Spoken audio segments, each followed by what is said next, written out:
samaZulu sikade singeke isizwe samaZulu sasifuswa izizwana nje zize izizwe.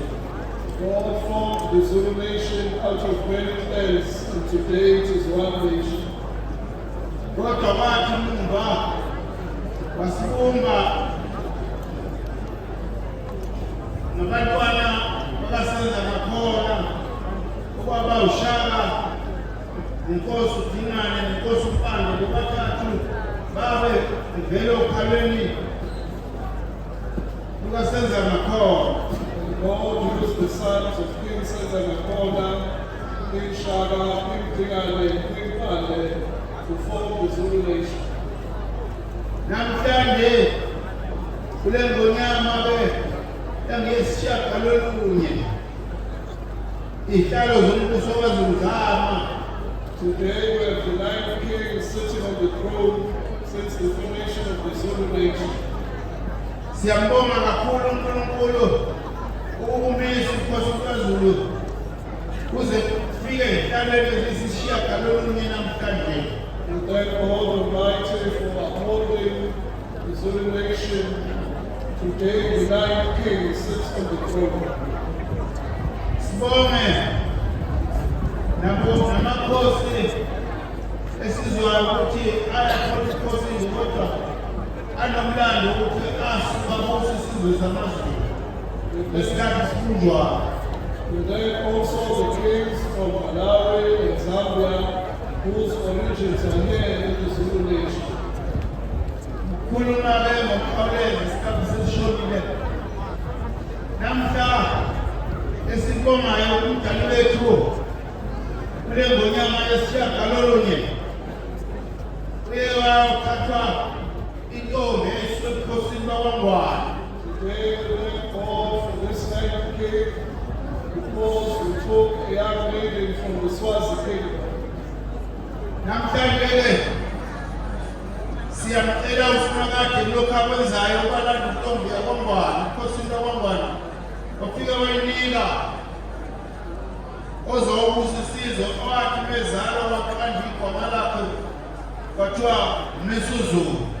Today we thank God for the Swazi kingdom who offered their daughter, and she came here and gave birth to our king whose name is Misuzulu.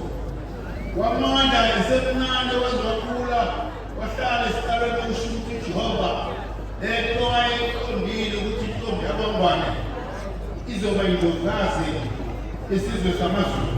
The queen nurtured and nourished him until today he became the king. Siyalidumisa kakhulu lolu suku isizwe samaZulu. Ngibonga isizwe samaZulu ukuyisekela le ngonyama noma kukhona ungabonanga ngasolinye emndenini wokhosi kodwa bahambe ngesiko ebekwe ngalo. We thank the Zulu kingdom and we thank the subjects of His Majesty for supporting the king, even though there were disagreements within the royal family, but they stuck to tradition and stuck to the truth. Ubisiko lamaZulu lathi intombi ezalwe inkosi yiyo eyawuzala inkosi. The Zulu custom says that the queen who comes from the royal family will give birth to the king. Yabe yaphinda ngonyama yakade intombi yakwaNgwane yabiza uNkulunkulu kaZulu umntwana waphindanga ngombikela wathakathekela amakhosi ayibona izinsinga zobukhosi bakwaZulu atshela isizwe ukuthi siyayolanda umntwana enkosi yamaSwazi yena umnina wabo abamlobo. King Zwelithini sent his Prime Minister, Prince Mangosuthu, to inform all Amakosi within the Zulu kingdom that he had seen a queen in the Swazi kingdom and that the nation needed to bring her here. Okwakuphezela ukuthi akekho yokukhamba nami umbango athi akhuluma ngoba kuyofanele kanjani alotsholwe isizwe abe unina waso ngoba isizwe sesiyamazi unina waso ukuthi uqala inkosi yamhlaba.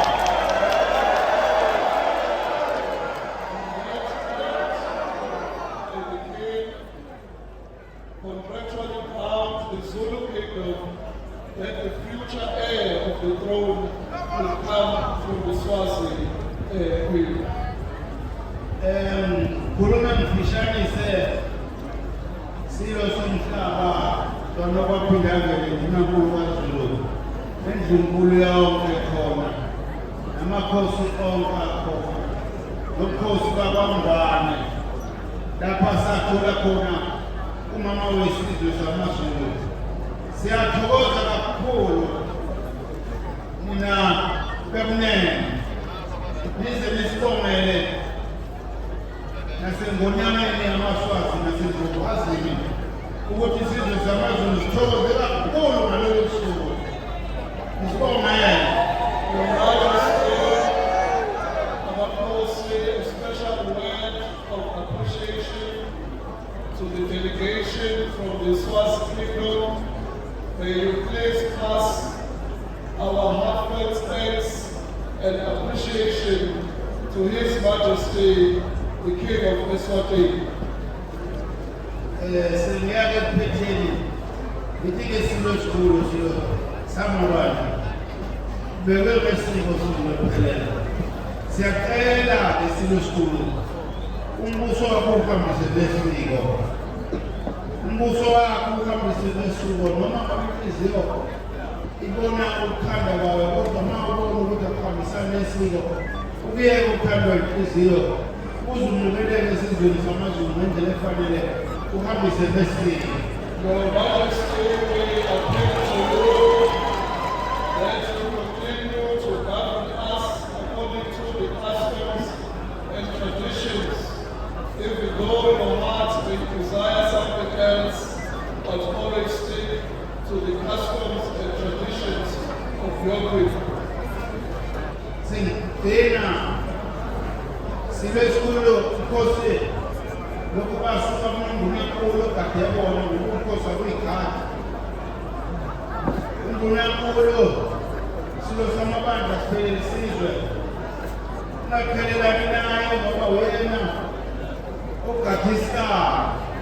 Your Majesty, since time immemorial, your traditional Prime Minister is the one who is the custodian of the throne. Khona lokho bakho bekhona silo samabandla nawuhambise lesiko njengoba kade ngishilo. Your Majesty, never move away from your traditional Prime Minister. Sibonga bonke esakhe sasikhuluma usuku ngezwana. Bakuzwa ukukhuluma kwethu kwabemukela nohulumeni bakuzwa ukukhuluma kwethu kwabemukela. Siyabonga uNkulunkulu wakho ngempilo wafika lolu suku. Siyathokoza siyabonga. We thank all of you, subjects of His Majesty, and also the government, because even when there were disagreements, you listened to us as the royal family, and you stuck to the truth. Thank you. Sibonga umntwana waphinda ngene kakhulu. Uwenza lolu suku lwaba yimpumelelo. Siyambonga uJehova umnisile. Ngenxa yonke intanga yakhe isihambile kodwa wammeshi uba aze iqabele indlela yomnisi ngonyama le eyahlelwa nguNkulunkulu. Ngiyabonga. We thank God for Prince Mangosuthu for making this day possible to be a success. Even though many of his age are no longer around, God has preserved him. Thank you very much for this.